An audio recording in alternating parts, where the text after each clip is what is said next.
Hello दोस्तों, तो स्वागत है आपका हमारे यूट्यूब चैनल एनजी एक्सप्लेन पे। और यह है नागराज कॉमिक्स इच्छाधारी चोर का चौथा पार्ट। तो चलिए इस पार्ट को शुरू करते हैं। नागराज, हाँ नागराज ही अब मेरी आखिरी उम्मीद है। मुझे नागराज के पास पहुंचना होगा और उसके पास पहुंचने के लिए भी मुझे इच्छाधारी शक्ति का इस्तेमाल करना होगा।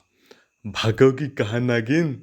इच्छाधारी शक्ति मेरी है और मेरी संपत्ति लेकर कोई भाग नहीं सकता। विसर्पी पर मंडरा था खतरा अभी टला नहीं था। फर्क सिर्फ इतना था कि अब वह खतरा विसर्पी के साथ साथ नागराज और महानगर पर भी मंडराने वाला था। महानगर 1.5 करोड़ इंसानों की एक ऐसी बस्ती जहां पर दूसरों को तो क्या, कई बार इंसानों को अपना ही पता नहीं लग पाता। और वह इसलिए क्योंकि हर इंसान अपने काम में इतना मशगूल है कि उसको अपनी चिंता करने तक का समय नहीं मिलता। आज इतनी जल्दी ऑफिस में कैसे आ गए राज? बड़ी मुश्किल से थोड़ा समय मिला है भारती। कुछ रिपोर्ट टाइप करनी थी, सोचा आज निपटा ही दूं। करो करो, तुम्हारे लिए तो 100 पेज भी टाइप करना 10 मिनट का काम है। नाक शक्ति जो तुम्हारे पास है। भारती का कहना एकदम सही था। आम इंसान जो 10 उंगलियों से टाइप करता है, लेकिन नागराज के पास तो 50 उंगलियां थी। हो गया काम। अब प्रिंटर से प्रिंट आउट निकाल लेता हूँ। लेकिन प्रिंटर चालू होते ही, ओह गॉड, ये क्या है? तुम तुम यहाँ पर विसर्पी, और वह भी इच्छाधारी रूप में राजदंड के साथ। तुम यहाँ मेरे ऑफिस में क्या कर रही हो? घर पर क्यों नहीं चली गई? ओह, मैं एक बार तुम्हारे तिलस्मी घर में घुसने का मजा चख चुकी हूँ। दोबारा ऐसा खतरा मोल लेना मैंने सही नहीं समझा। इसलिए ऑफिस में ही छुप कर तुम्हारा इंतजार कर रही थी। और छुपने के लिए तुमको यही एक जगह मिली थी। खैर छोड़ो, ये बताओ कि तुमको मुझसे मिलने की क्या जरूरत आ पड़ी, और वह भी छुपकर मिलने की। नागद्वीप पर एक बड़ा संकट आया हुआ है नागराज। नागद्वीप बर्बाद हो चुका है। महात्मा कालदूत तक शक्तिहीन हो चुके हैं। पर कैसे विसर्पी, कैसे? विसर्पी नागराज को पूरा घटनाक्रम सुनाती चली गई। त्रिशंकु, मुझे शक हुआ था, पर अब वह शक यकीन में बदल चुका है। त्रिशंकु को इच्छाधारी शक्ति वापस करनी ही होगी। यह शक्ति न तो पहले कभी उसकी थी और न ही कभी होगी। मुझे त्रिशंकु को ढूंढना होगा। त्रिशंकु खुद विसर्पी की तलाश में नागराज के पास आ पहुंचा। उफ, यहाँ पर तो आबादी ही आबादी। इस आबादी में एक नागिन को ढूंढना तो भूसे के ढेर में सुई ढूंढने के बराबर है। या यूं कहे कि त्रिशंकु के शरीर में मौजूद सीथ्रू महानगर पर खतरा मंडराने लगा था। आहा, समझ में आ गया तरीका। मैं उस नागिन को नहीं बल्कि इच्छाधारी शक्ति को ढूंढता हूँ। मेरी इच्छाधारी शक्ति उस राजदंड में मौजूद शक्ति को ढूंढ निकाली। वैसे भी मुझको नागिन से नहीं, राजदंड से काम है। जा इच्छाधारी शक्ति और ढूंढ अपने ही जैसी उस शक्ति को जो इस नगर में कहीं पर छुपी पड़ी है। इच्छाधारी शक्ति महानगर में चारों तरफ फैलने लगी और वह जिस वस्तु को भी छू लेती थी उस वस्तु का रूप नया हो उठता था। प्रकाश की इसी गति से फैलती अद्भुत इच्छाधारी शक्ति ने महानगर में विनाश के एक नए तांडव को जन्म दिया था। तबाही का एक नया दौर शुरू हो गया था। और ऐसी किसी भी खबर की खबर सबसे पहले मिलती थी राज न्यूज़ चैनल को। राज राज, दरवाज़ा खोलो, महानगर में अजीब अजीब चीज़ें हो रही हैं। ये तो निशा है। तुम कहीं छुप जाओ विसर्पी, लेकिन अब प्रिंटर में घुसने की जरूरत नहीं है। क्या बात है निशा, क्या मुसीबत आ गई ना महानगर पर? कांटों पर लगे हैं। राज बिल्डिंगें एक दूसरे को बॉक्सर की तरह आपस में लड़कर तोड़ रही हैं। चलो चलो, हमको इस न्यूज़ को कवर करना है। आ, तुम किस कैमरामैन को लेकर घटनास्थल पर पहुंचो निशा, मैं पीछे से आता हूँ। ओके राज, पर आना फटाफट। इच्छाधारी शक्ति यहाँ तक पहुंची है विसर्पी। ये त्रिशंकु की शक्ति है, मुझे ढूंढती हुई यहाँ तक आई है। और अब ये मेरे राजदंड में भरी हुई नागद्वीप के सभी नागों की इच्छाधारी शक्ति को खींच रही है। मैं इसको रोक नहीं पा रही हूँ। इस इच्छाधारी शक्ति को बचाने के का एक ही तरीका है नागराज। तुम राजदंड में भरी इच्छाधारी शक्ति को धारण कर लो। एक बार तुम ऐसा पहले भी कर चुके हो नागराज। ठीक है विसर्पी, मैं तैयार हूँ, लेकिन पहले जब मैंने ऐसा किया था तो नागों की थोड़ी थोड़ी इच्छाधारी शक्ति धारण की थी। लेकिन नागों की पूरी इच्छाधारी शक्ति मैं धारण कर पाऊंगा या उसके दबाव से फट जाऊंगा, ये मुझे नहीं पता। मैं नागराज के रूप में आता हूँ, फिर देना मुझे इच्छाधारी शक्ति। इच्छाधारी शक्ति का भाव नागराज की नसों में दबाव मारने लगा। नसें फटने को बेताब होने लगी, फिर सर दर्द से फटने लगा। लेकिन नागराज ने ठान ली थी कि अब इस पार या उस पार, और जो इंसान ये ठान लेते हैं वे अक्सर मुसीबत का सागर पार कर उस पार ही उतरता है। त्रिशंकु के शरीर के साथ सीथ्रू भी इच्छाधारी शक्ति का पीछा करता हुआ भारतीय कम्युनिकेशन की इमारत तक आ पहुंचा था। इसी भवन के अंदर है वह नागिन, अभी उसको बाहर निकलने का इंतजाम करता हूँ। इच्छाधारी शक्ति इमारत का रूप तेजी से बदलने लगी और उसके अंदर से ऑफिस कर्मी में भरने की तरह बाहर गिरने लगे। लेकिन अचानक ऑफिस कर्मियों की यह बाढ़ थम गई। आह! भवन के मुंह में कुछ अटक रहा है। यह जरूर वही नागिन होगी जो बाहर निकलना नहीं चाहती। इसको ताकत लगाकर बाहर खींचना होगा। ताकत लगी, लेकिन बाहर आने वाला शख्स विसर्पी नहीं, नागराज था। नागराज, तू यहाँ पर कैसे आ गया? तुम मेरे बारे में जानते हो, जरूर नागद्वीप के सर्पों से तुमको मेरे बारे में पता चला होगा। चलो अच्छा ही हुआ, मुझे परिचय देने की तकलीफ नहीं करनी पड़ी। ओ, तो नागिन ने राजदंड की इच्छाधारी शक्ति तुझे दे दी है, पर इससे कोई फर्क नहीं पड़ेगा।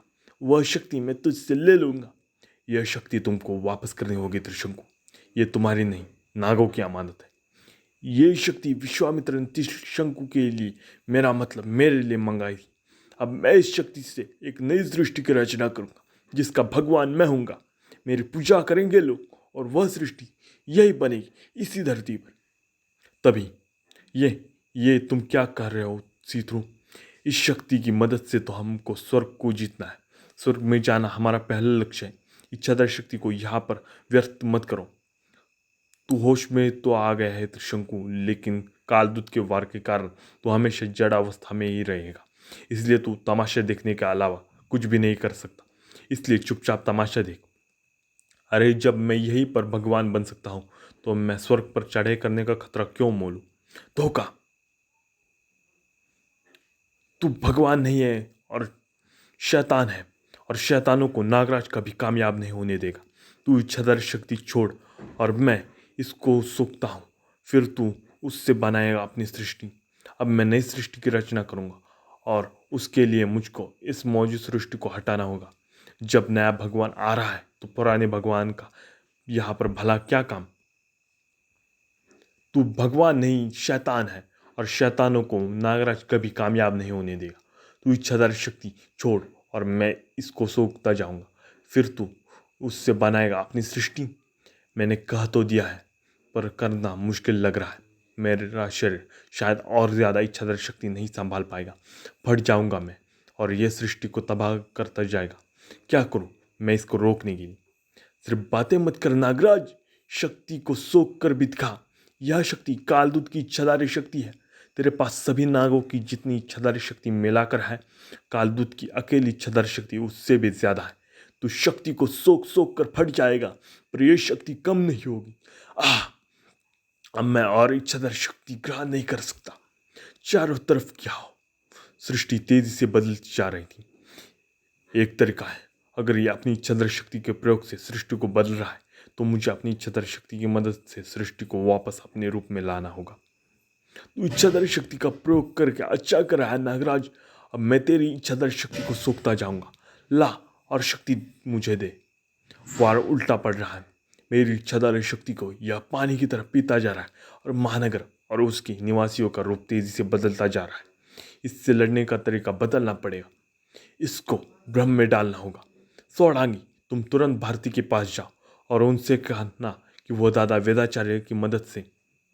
नागराज सौड़ांगी को योजना बताता चला गया। ठीक है नागराज, तुम थोड़ी देर तक इसको संभाले रखो। और थोड़ी देर बाद ये क्या हो रहा है? मेरी इच्छाधारी शक्ति के प्रयोग के बावजूद ये इमारतें अपने वास्तविक रूप में कैसे आ रही हैं? मेरे द्वारा बनाए गए प्राणी भी इंसानों के रूप में बदल रहे हैं, लेकिन कैसे? ये तिलिस्मी शक्ति है। इस शक्ति के द्वारा भी नई वस्तुओं की रचना की जा सकती है। ये शक्ति ही तेरी इच्छाधारी शक्ति को काट रही है। और अब मैं इच्छाधारी शक्ति से तेरा रूप धारण करूंगा। फिर मेरी शक्ति तेरी शक्ति के बराबर हो जाएगी और फिर होगा तेरा अंत। ये ये क्या? मेरा शरीर तो जड़ हो रहा है। मैं मैं किसी भी शक्ति का प्रयोग नहीं कर पा रहा। मेरा रूप भी बदल रहा है।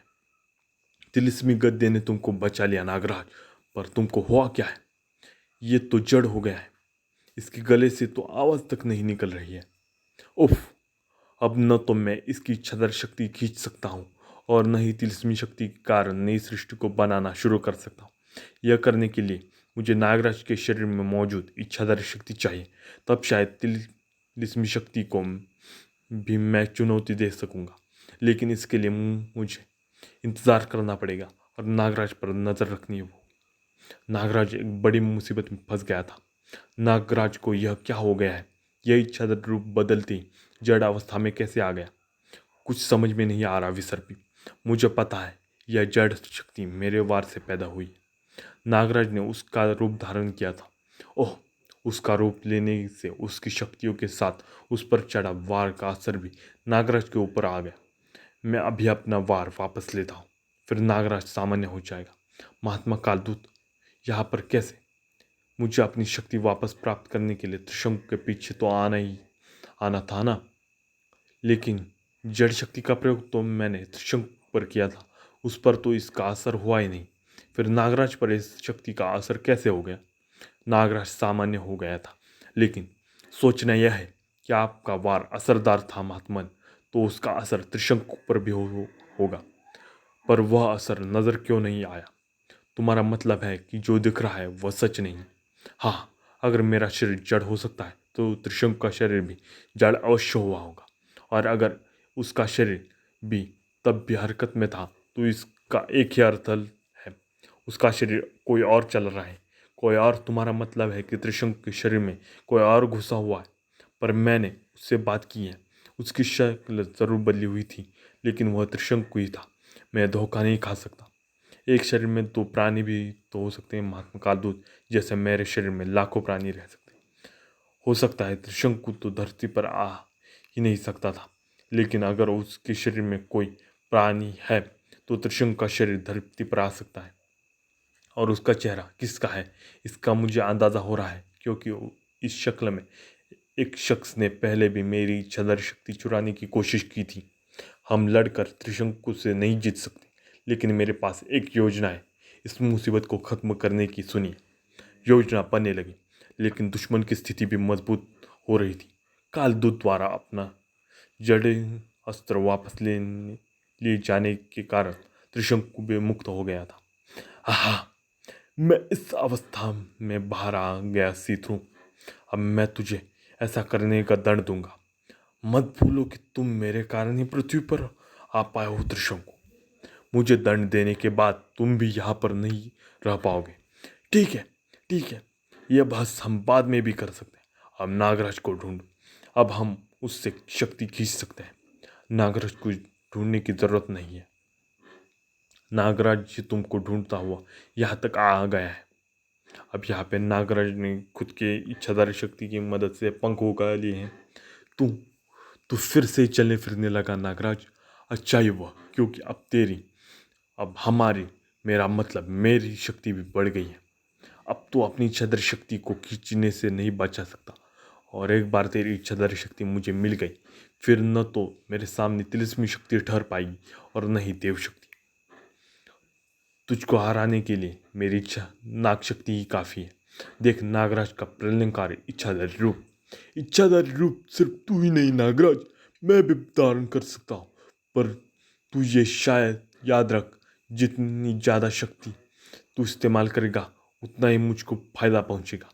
देख, तू तो इच्छाधारी रूप ही धारण कर पाता है, लेकिन मैं इच्छाधारी प्राणी पैदा कर सकता हूँ, और इनको तू बगैर इच्छाधारी शक्ति का प्रयोग किए नहीं मार सकता। आह! सचमुच इन प्राणियों से सिर्फ इच्छाधारी शक्ति के बल पर जीत पाना असंभव है। चिंता मत करो नागराज, इनसे निपटने के लिए नागू, शीतनाग और सोडांगी भी मौजूद है। तभी नागराज, नागराज, मैंने तुम्हारी समस्या हल ढूंढ लिया है।